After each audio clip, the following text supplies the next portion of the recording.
Hello guys, in this quick video I'm going to show you how to install YouTube app on Windows PC.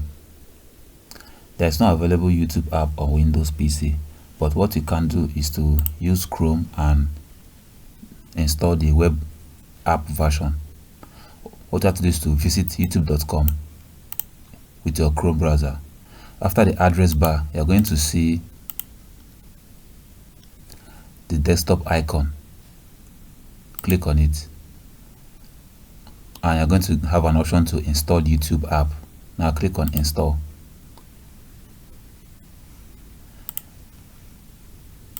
It's going to install a separate YouTube app on your desktop computer. You can now use the YouTube app on your desktop browser to visit YouTube anytime you want, providing you have Chrome installed. So that's how you install YouTube app on Windows PC. That's all for this video. See you guys in the next one.